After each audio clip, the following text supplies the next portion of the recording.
Pinansagang The Filipino Flash dahil sa angking bilis, malalakas at matutulis na suntok.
Napabilang si Donaire sa top 5 greatest Pinoy boxers of all time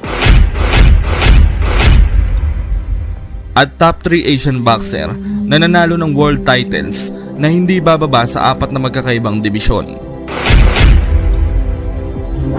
2 beses nakuha ang Knockout of the Year. Una ay noong taong 2007 nung patulugin niya si Vic Garchinian.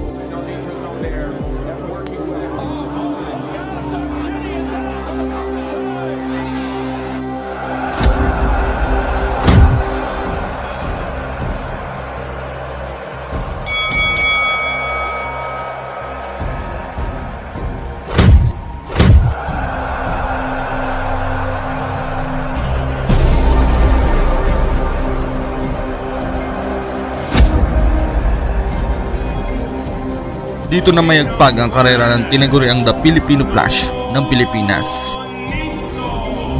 Sa kabila ng mga achievement na ito ni Donaire, may isang boksingero ang tila ba binaliwala ang lahat ng kanyang mga karangalan at tila ba minamaliit ito at nakuha pang bastusin at ipahiya ang ating pambato, maging ang kanyang pamilya at ang ating bansa ay kanyang tinirada. Anin mo ipinagmamalaki na anak siya ng former 3 Division World Champion, kaya kumpiyansang-kumpiyansa ang pagmumukha nito. Sa kanilang weigh-in, tinanggalan niya ng sombrero si Donaire, pagpapakita na para bang kinakayan-kayanan niya ito at hindi ito binibigyan ng miski singkong bulag na respeto. At ang malupit pa nito, pati ang kanyang asawa ay nakisawsaw na rin at pinahiya naman sa social media si Donaire at sinabihan takot daw ang pagmumukha nito.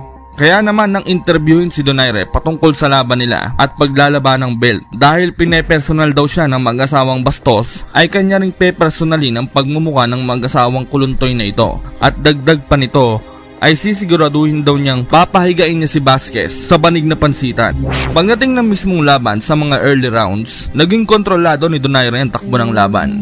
Bawat suntok ay tila ba gusto ng dikdikin ng pagmumukha nito at gusto ng wasakin ng maaga si Vasquez.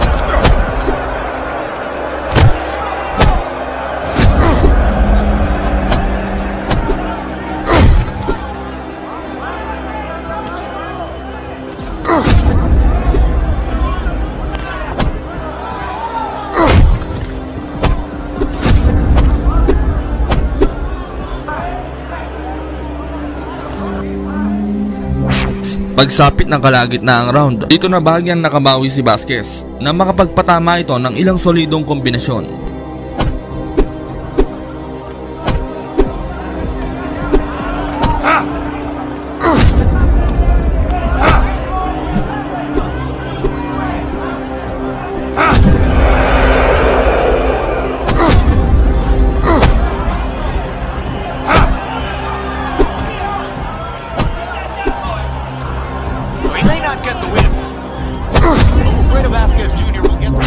Sa round 9, dito na natikman ni Vasquez ang kanyang kauna-unahang knockdown sa kanyang buong professional boxing career matapos itong tamaan ng isang uppercut na sinundan pa ng isang left hook.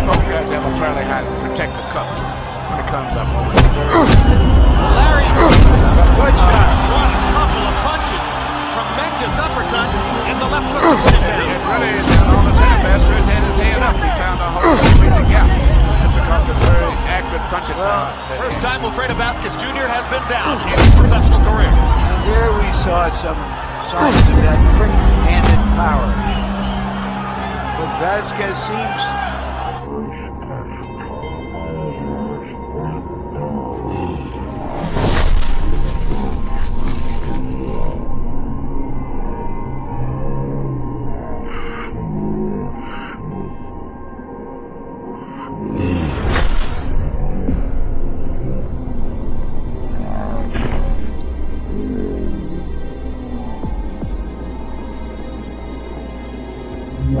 Maswerteng nakasurvive si Vasquez dito mga kaibigan at nagawa pang tapusin ang 12 round. Napakaswerte ng nguya-nguyaan ito dahil nagkaroon ng injury ang kaliwat kanang kamay ni Donaire nung mga late rounds. Kaya hindi na nito nagawang tapusin ang laban sa pamamagitan ng knockout.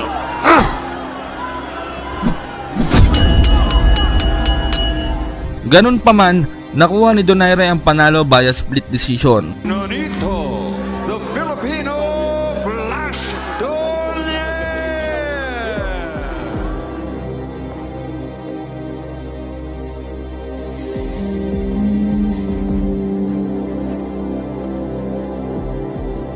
Kaya naman matapos ang laban, ang maangas at mayabang na pagmumukha ni Vasquez Jr. ay nagmistulang unggoy na pinalo ng yantok at ang masama pa nga ay tinubuhan ito ng malaking bulutong na may kasamang piksa paloob sa noo. Matapos ang tatlong magkakasunod na impresibong panalo ng ating kababayan na si Nonito Donaire Jr. kontra sa mga kilabot noon ng Bantamweight Division na sina Vladimir Sidorenko,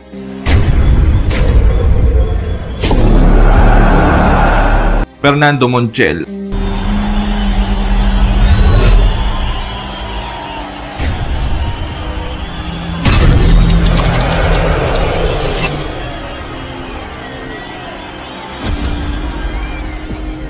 at Omar Andres Narvaez.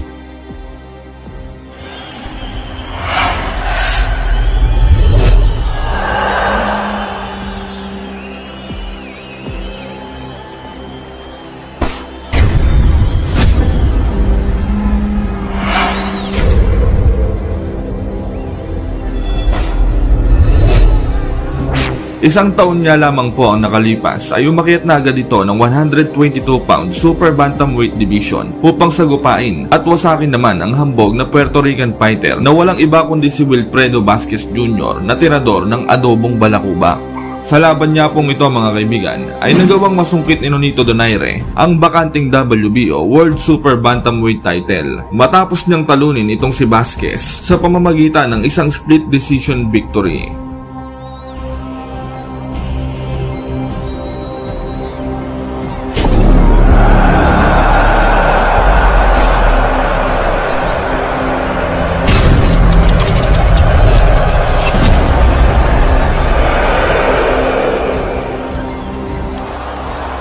Bagamat nanalo nga po si Nonito the Flash Donaire dito mga kaibigan, ay madaming boxing fans at mga boxing analysts ang mga nakapansin na medyo nahirapan daw ito sa laban niya kontra sa hambog na Puerto Rican fighter. Kung atin kasing babalikan ang mga naging nakaraang laban niya noon sa 115 at 118 pounds, ay karamihan sa mga nakalaban niya dito ay tulog sa talbos ng kantutay ang inaabot sa kanya.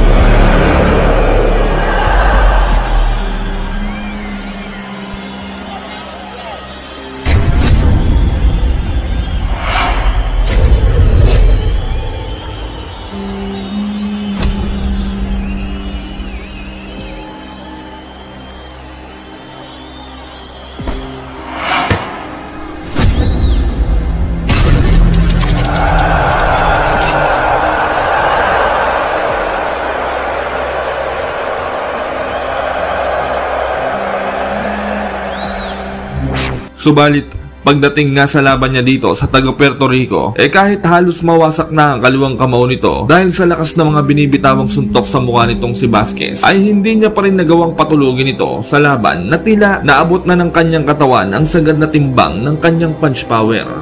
Kaya naman, Bagamat nasa ikalimang pwesto sa pound for pound list at kinakatakutan sa lower weight class itong si Nonito Donaire noong mga panahong ito, ay naging isang malaking katanungan sa mga boxing fans kung kaya ba talaga nitong dalhin ang kanyang lakas sa mas mataas na timbang.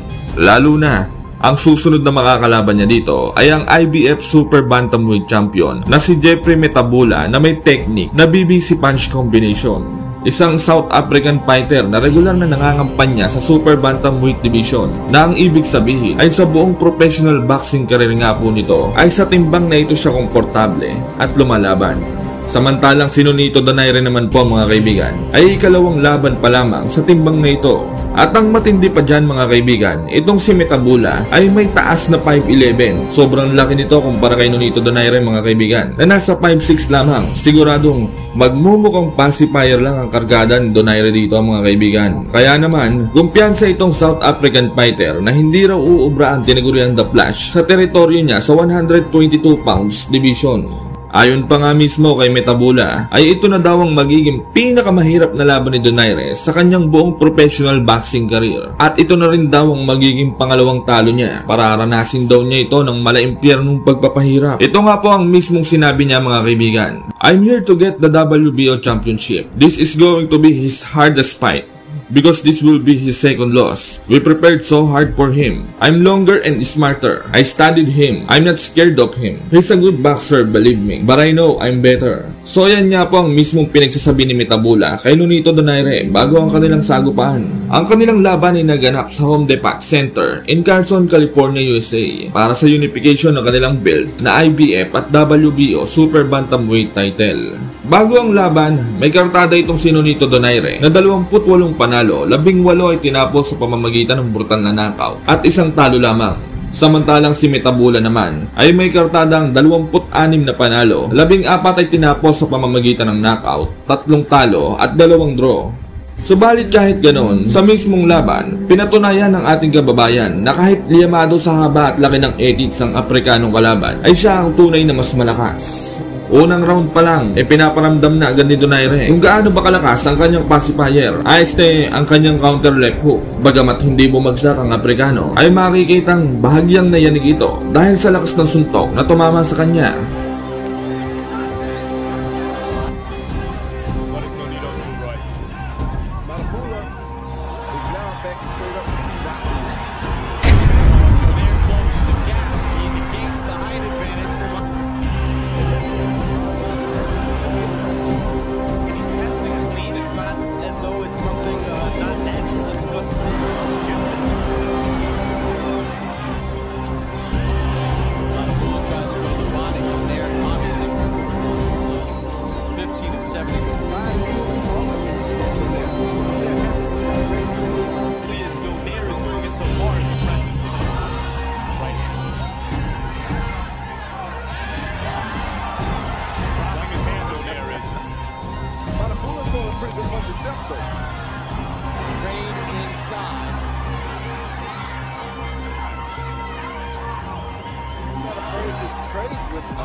I don't love this film. 97 punches to Donaire's 40. And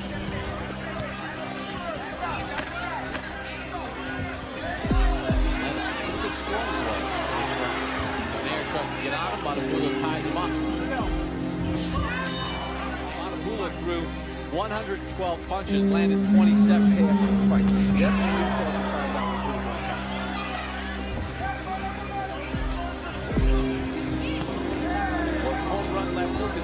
That's going to end the fight. And Metabula was able to score with some combinations and jabs on the way inside. Sa round 4 naman, ay dito na pinakain ni Donaire kay Metabula ang lahat ng pantatrash talk na pinagsasabi sa kanya nito matapos nitong pakawalan ang kanyang pamatay na left hook sa mukha ng Aprikano na may kasamang pacifier na gawa sa kamote.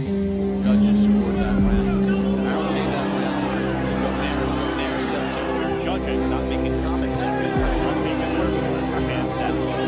And he hasn't really paid for it yet, Roy, but sometimes these guys get in those exchanges and they throw some shots and Donaire's putting himself in unnecessary risk. Left hand drops Metabula.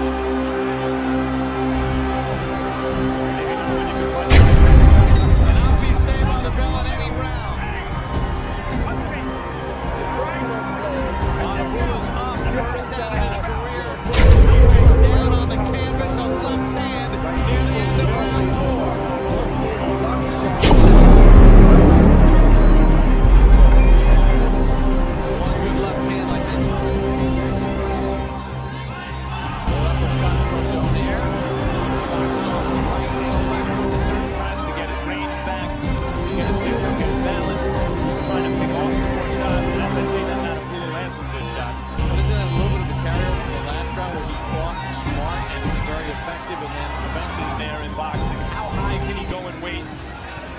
Can he be effective against larger fighters? And I suppose, in many respects, good right hand from Matabula.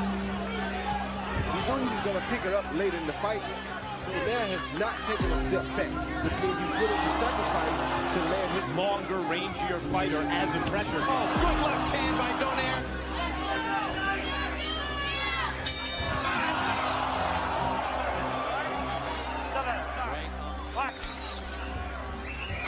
There's Bell. By the way, this is the kind of fight. Oh, good Combination by Matabula. This is the kind of fight, maybe easier. I'd like to see you at ringside. I agree. but he does sneak a hard punch down the pipe every now and then. Right hand from the 14 knockouts have come inside the first 4 rounds.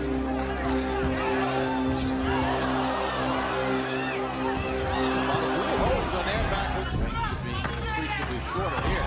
Left hand by Matabula cuts the face of Donaire. Donaire steps back into the power shot of his own. Donaire and Jeffrey Matabula's used to. He's got to do a lot of work. This is what he asked for. So, of course, there's not pressure on him. Pump out that jab. For the overall class taller fighter, he's a little easier to hit with a jab than he should be. Now he's using that foot speed, Roy, to create angles and embarrass Matabula. But be careful. He's scheduled for 12. Donaire could be in some danger here because while he's creating the impression that he's the more talented,